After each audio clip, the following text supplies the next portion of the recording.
Salve, salve, bom dia, começando mais uma live nesta quarta-feira, 1º de maio, dia dos trabalhadores, dia do trabalho, né? Vamos avançando, como não poderia ser diferente, com o nosso querido livro Ego is the Enemy. Este é o último capítulo da parte sobre fracasso, né? A terceira e última parte do livro acaba hoje, mas as nossas lives sobre o Ego is the Enemy não acabarão hoje, porque ainda falta o epílogo e falta a conclusão do capítulo, pouquíssimas páginas. Então eu vou arrastar um pouquinho essa live até amanhã ou até sexta-feira, certo? Bom dia para vocês que estão entrando.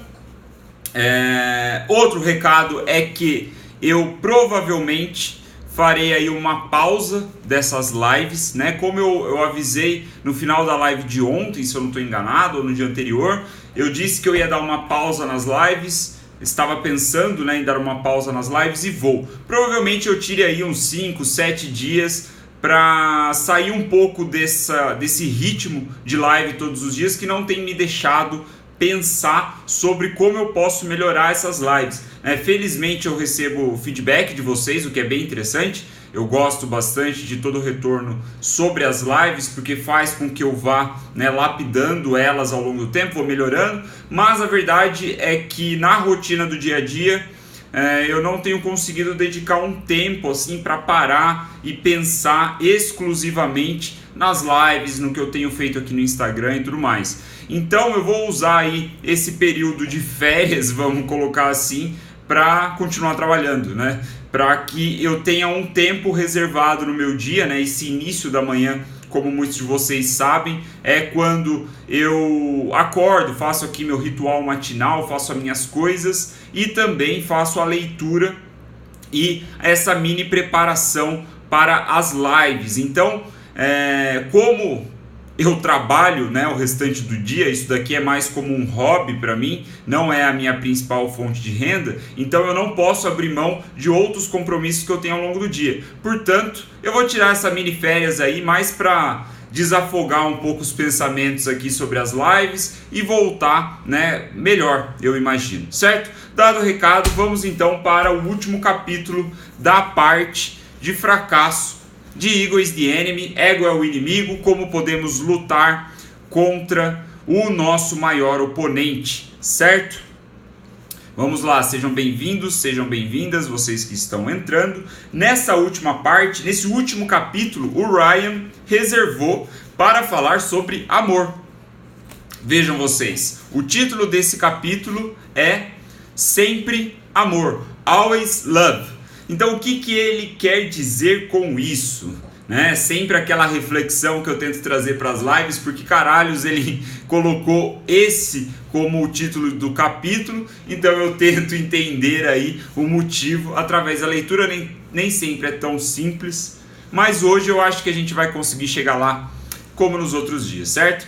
Então, ele abre o capítulo com a citação do Eurípides, né, que foi um poeta grego, se eu não me engano, um poeta romano, ou da antiguidade, aí, um malucão, né, desses caras que a gente só conhece por um nome, né, um cara que não tem sobrenome, muito louco, tipo Aristóteles. Então o Eurípides, ele era um poeta e ele escreveu o seguinte, abre aspas, e por que nós deveríamos nos irritar com o mundo? Como se o mundo fosse notar, fecha aspas. Então ele abre essa reflexão, né, provocando aí, o Ryan traz isso, provocando a nossa reflexão sobre por que a gente deveria se incomodar com as coisas que acontecem fora do nosso controle, né, com as coisas nas quais a gente não tem controle nenhum, como por exemplo a reação das pessoas sobre o que nós fazemos, sobre o nosso trabalho, enfim, sobre a nossa vida. Nós não temos controle sobre isso. Portanto, por que nos irritar? Por que deixar que isso nos entristeça? Né? Por que nos incomodar?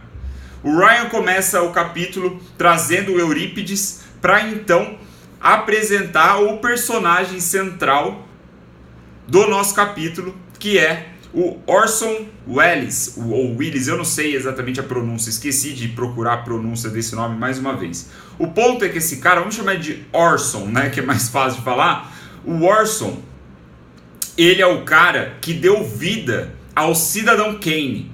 Provavelmente vocês já ouviram falar desse filme, né? É considerado por muitos o melhor filme da história, ou principalmente aí o melhor filme do século passado, né? Do século 20, Cidadão Kane. Cidadão Kane, ele foi lançado, se eu não me engano, eu vi hoje mais cedo a data, ali na década de 40, se eu não estou enganado. E esse Orson Welles, ele estava no início de carreira e ele era o roteirista, o diretor e o protagonista do filme, né? Um cara ali com um talento múltiplo. E o que aconteceu então? Por que a gente tem essa história, esse personagem, né, num capítulo onde o Ryan começa falando, né, ele dá o nome, ou melhor dizendo, no capítulo de Sempre Amor. Bom, o que aconteceu foi o seguinte: esse cara, o Orson, ele começou a trabalhar no filme, e o filme, se você não conhece, é sobre um mega milionário, assim, um multimilionário do ramo da mídia, né? Se eu não me engano, olha pra você ver, é um filme famosíssimo e eu nunca assisti Cidadão Kane. Até estou me cobrando para que eu assista, né? Pra ficar mais inteirado sobre isso também. Mas, se eu não estou enganado, pelo que eu li na sinopse, Cidadão Kane se trata da história de um cara, um multimilionário do ramo dos jornais, né? Da mídia. Ele é dono de um jornal. E aí, quando o Orson começou a criar esse filme, começou a rolar um rumor de que ele estava se baseando, se inspirando em um cara que existia na realidade, que é o William Hearst, eu acho que é a pronúncia, sei lá. Que era um cara que batia com todas as características, era um multimilionário, dono de um império da mídia, dono de vários jornais. E o lance é que a narrativa do filme mostra ali como o poder agiu sobre a história desse cara, né? Interferiu na história dele. Eu não assisti o filme, não sei dar os detalhes para vocês, né? Até sugiro que você assista, mesmo eu não tendo assistido, eu sei que é bom. E aí, esse filho da puta desse William Hearst aqui, ele viu isso e falou: caramba, esse cara, ele tá querendo me ferrar, né? Ele tá falando sobre mim aqui de um jeito pejorativo.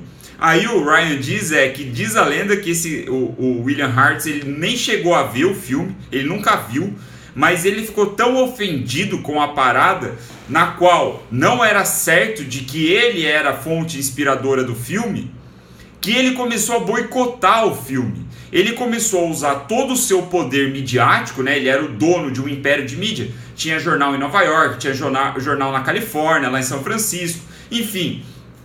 Hoje em dia, inclusive, se vocês procurarem pelo sobrenome dele, Hearst, ou Hearst, sei lá, Hearst Media, você vai ver que esse cara, a família dele ainda é poderosíssima. Eles têm muitos sites de mídia, né? Inclusive, eu já conhecia de antes. Mas o ponto é que ele usou todo esse poder midiático dele para boicotar o filme. Ele falou assim: não quero que isso seja divulgado pelos meus jornais, pelas minhas revistas. O que vocês acham que aconteceu, na real? Aconteceu exatamente o oposto, né? Ele acabou criando um folclore popular em torno do filme justamente por essa tentativa de boicote. Isso é quase certo que vai acontecer. E a gente viu isso repetindo exatamente da mesma forma nesses últimos anos, né? Este ano, já com, por exemplo, o filme 1964 do Brasil Paralelo.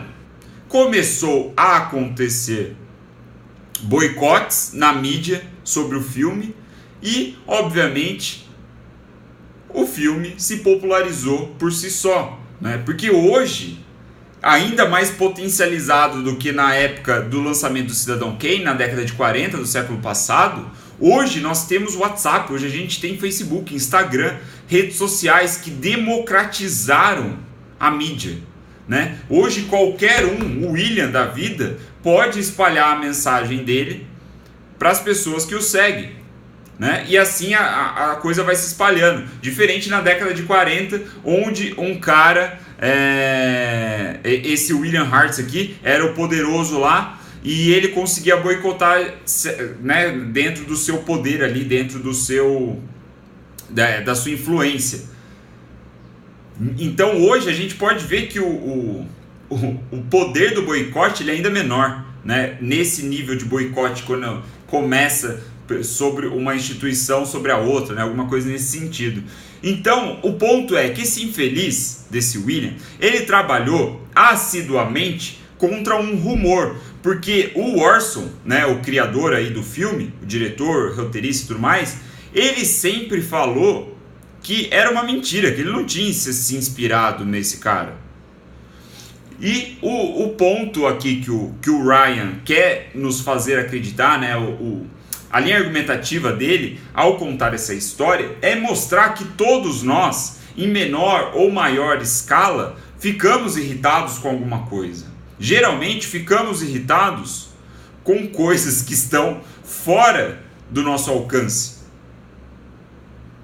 né, nas quais a gente não tem controle nenhum, e isso é totalmente natural. E aí o que ele traz é que quanto mais sucesso você tem, quanto mais poder você tem, mais a tendência é que mais você acredite que precisa se proteger, né, se defender de qualquer coisinha.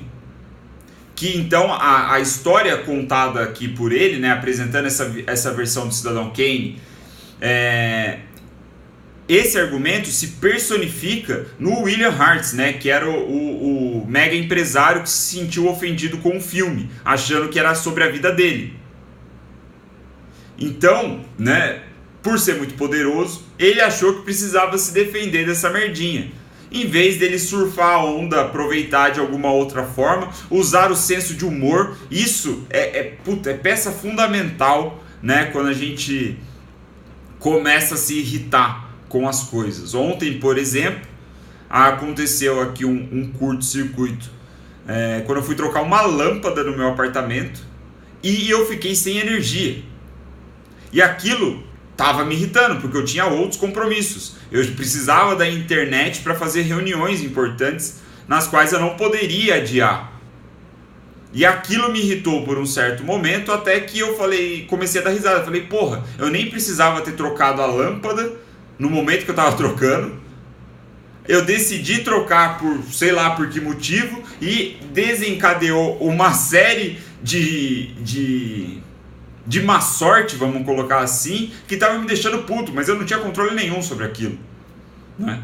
Então, em maior escala, né, quando você tem determinado sucesso, por exemplo, aqui no Instagram, né, de repente você conseguiu aí, sei lá, alguns milhares de seguidores ou coisa do tipo, você não pode se sentir irritado porque tem um Zé Ruela fazendo um comentário de ódio nas suas coisas. Dá risada desse cara, né? E aí, na verdade, a resposta aqui do Ryan é sobre amor, né? Tipo, a melhor resposta que você pode dar nessas situações, especialmente de ódio, né? E aí eu trago para o nosso contexto da internet, que não é exatamente o que o Ryan fala, mas eu acho que é mais palpável para você que está ouvindo agora, para você que vai ouvir depois. É amor, né? Se você está sendo atacado por ódio, né, o que a gente chama de haters, você tem que responder com amor, você tem que responder ali de uma forma simpática, né? Empática. É você se colocar, e isso é uma reflexão muito interessante, cara. Tipo, eu vi o Gary Vee falando sobre isso várias vezes, né? De como você lida com trolls, como você lida com haters. Você lida com hater em primeiro lugar tentando se colocar no lugar desse cara. É você se colocar no lugar do hater, vestir o sapato dele, calçar o sapato dele e pensar o seguinte: porra, que vidinha de merda esse cara deve ter pra tirar ali 5 minutos do tempo dele que for pra escrever um comentário de ódio na postagem de alguém que nem tem noção sobre a vida dele, né? Tipo, nem sabe, o influenciador nem sabe que o hater existe. Não sabe nada, não tem contexto nenhum. Mesmo assim, o hater se dá o trabalho de tirar parte do tempo dele para escrever um comentário de ódio no meio de tantos outros comentários e coisas do tipo. E isso quando não fica pior, né? Não fica um negócio mais paranoico ali, uma perseguição, onde todas as postagens o hater começa lá a encher o saco. Isso é muito louco. E aí você como, vamos dizer assim, você como num lugar, na posição aí do influenciador que está sendo o alvo desse ódio, você tentar se colocar no lugar desse cara, você fica pensando, porra, mas que vida de merda, cara. A vida desse cara deve ser horrível. Né? Ele não deve ter, sei lá, bons amigos. Ou a família dele não deve gostar muito dele ali, talvez. Ou ele não deve ser bem sucedido no trabalho, né? Ele não deve ser feliz com o trabalho dele. Ou a rotina dele deve ser uma merda. Enfim, você começa a se colocar na posição do cara e tudo que você pode sentir é pena, né? Você fala, que merda, eu não queria ser esse cara, eu não vou nem responder o ódio aqui, o comentário de ódio dele, porque eu vou causar mais dor na vida dele. Então vem a conclusão do Ryan, né? Você responde com amor. Aí ele diz até, né, engraçado, ele fala assim, tá, beleza, eu falar pra você responder com amor pode ser até um exagero, pode soar exagerado, né? Você achar assim, porra, não faz sentido, o cara tá me atacando, como é que eu vou responder com amor? Aí ele diz, nesses casos, se amor for demais, simplesmente ignora, né? É você, quando alguém te criticar seu trabalho, ou quando alguém te, sei lá, te atingir de alguma forma que te irrita, né, que causa aquela irritação inicial, não caia nessa armadilha, né? Passe disso. Talvez você não consiga reagir com amor, mas tente reagir ali, ou melhor, tente não reagir, né? Esse é o ponto. Tente ignorar. Né? Na internet é fácil. Quem tem aí um pouco mais de quilometragem de internet, né, já produziu mais conteúdo, sabe que é natural receber esse tipo de resposta. Mas se você reage assim, olha pro negócio, balança a cabeça e dá risada, né, tipo, e até um pouco sentir ali um pouco de empatia por toda a vida do cara, tentar se colocar na vida dele e chegar na conclusão que deve ser uma bosta, ele deve estar tendo um dia de merda, uma semana de merda, talvez um ano de merda, ou uma década de merda.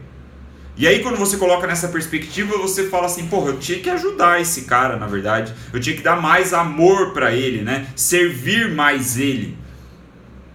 Então, interessante essa reflexão que o Ryan traz no final desse capítulo, ou melhor, dessa parte sobre fracasso, também, né, no final do livro.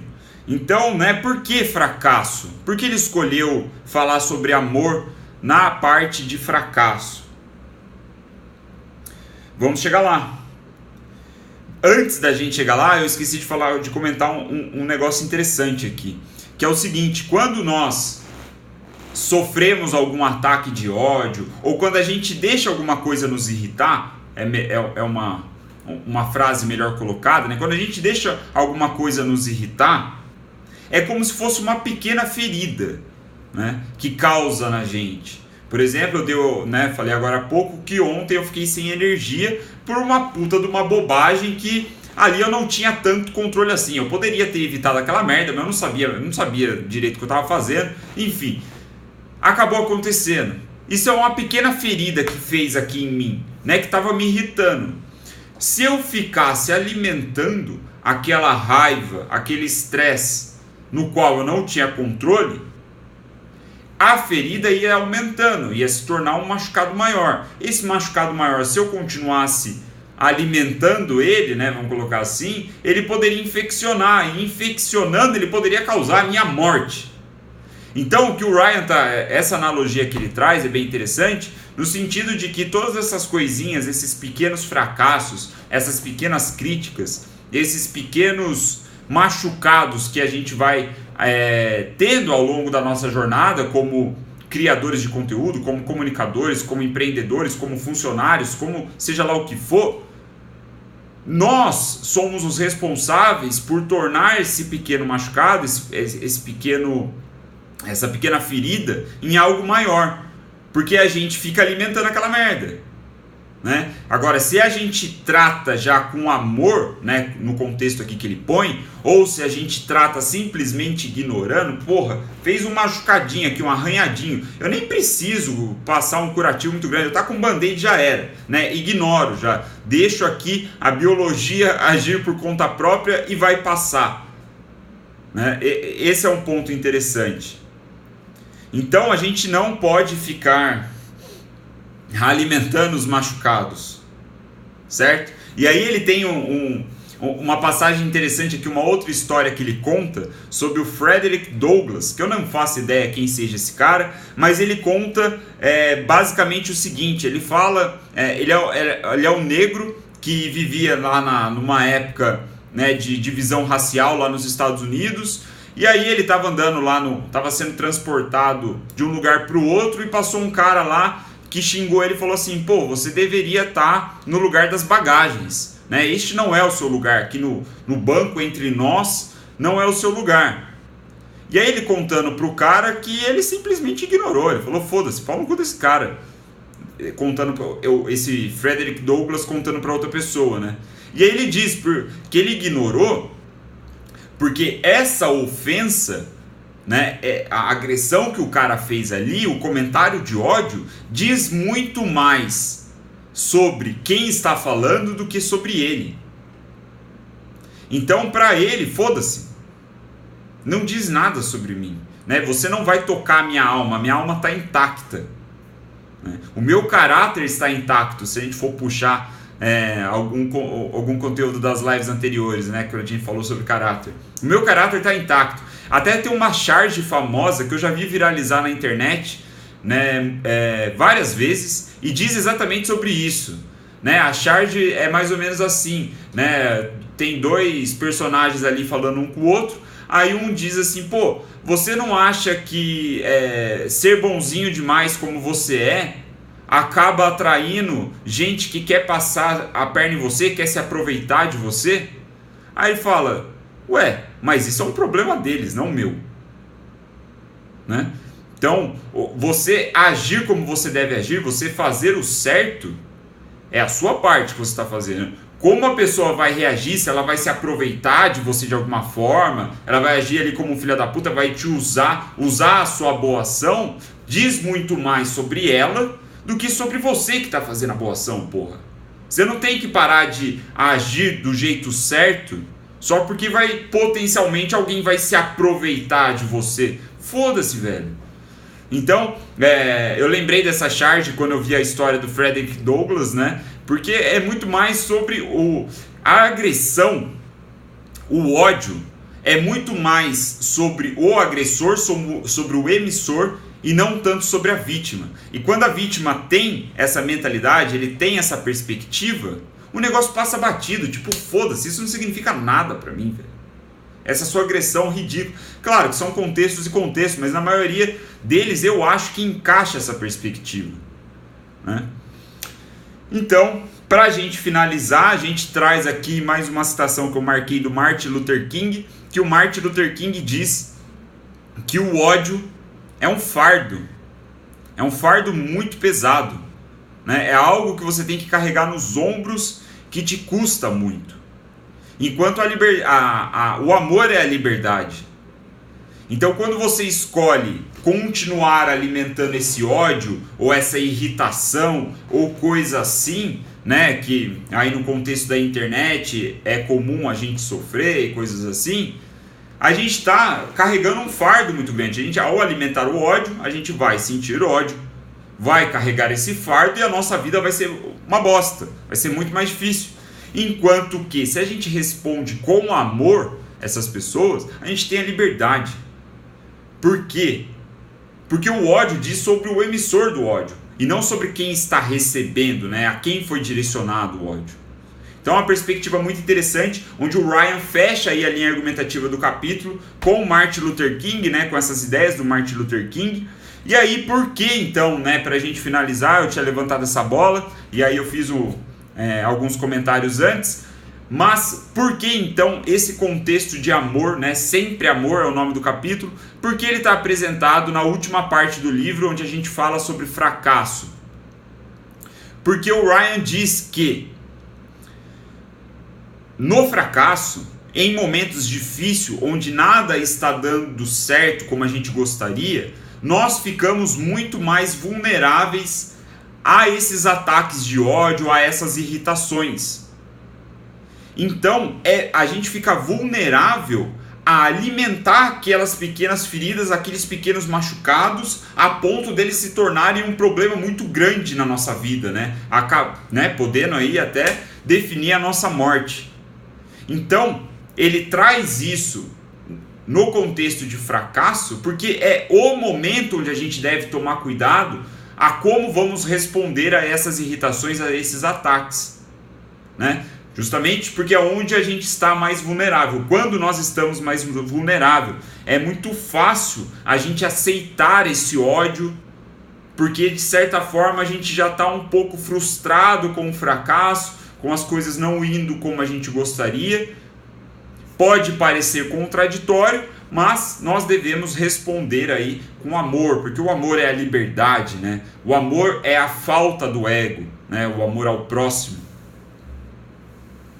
Então, assim a gente evita o veneno que pode ditar a nossa morte, certo? A gente foge desse ódio, ou melhor, a gente remedia esse ódio com amor. E assim, né, a gente não deixa o machucado crescer, certo? Esta foi a nossa live de hoje, um pouquinho mais longa do que as últimas, 26 minutos aqui de live. Muito obrigado pela atenção de vocês neste feriado do Dia do Trabalho, certo? Eu não sei se eu vou concluir, sinceramente, não sei se vou concluir essa temporada de lives Ego is the Enemy amanhã, na quinta-feira, ou no dia seguinte, na sexta. Porque aqui eu tenho ainda a conclusão desse capítulo, que é o que como eu já tinha avisado, no final de todas as fases o Ryan vem com o seguinte título, né, de conclusão: para tudo que vier depois, ego é o inimigo. Então ele deu essa conclusão na parte de aspiração e na parte de sucesso. Então na parte de fracasso tem aqui 3 páginas só. Eu não sei se vale uma live, né? E aí tem um epílogo também do livro. Então amanhã com certeza ainda falaremos sobre Ego is the Enemy.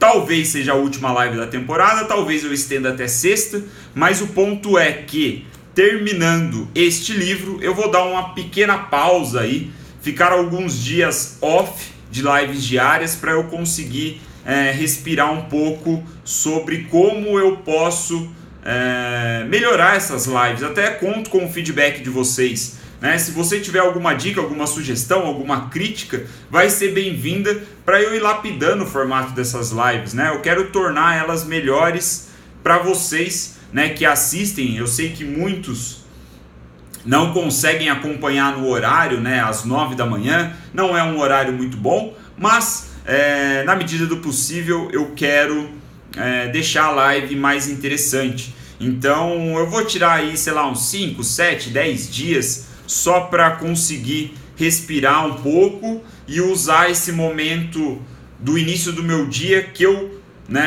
aloco para as lives, eu vou usar justamente para fazer um trabalho um pouco de bastidor, pensar algumas coisas que eu não consigo pensar ao longo do dia por conta das minhas outras prioridades, das minhas outras responsabilidades, que querendo ou não, são essas outras responsabilidades que pagam os boletos aqui de casa, certo? Então, se você puder me mandar um feedback, vou agradecer pra caramba, vai ser muito valioso. E é isso, amanhã faremos então mais uma live sobre Ego é o Inimigo, do Ryan Holiday. O motivo de ser 9h03 e não 9 horas é justamente porque causa essa dúvida. E causar essa dúvida faz com que você lembre do horário. Se eu falasse simplesmente 9 horas, talvez nem passasse pela sua cabeça a questão do horário. E não passando pela sua cabeça a questão do horário, provavelmente você esqueceria do horário. E eu quero que você lembre o horário. Portanto, 9h03. Por que 9h03? Ah, pronto, lembrou do horário. É por isso. Certo? Muito obrigado pela atenção de vocês. Bom feriado aí. Bom descanso para quem vai descansar. Bom trabalho para quem vai trabalhar. E feliz dia do trabalho. Valeu!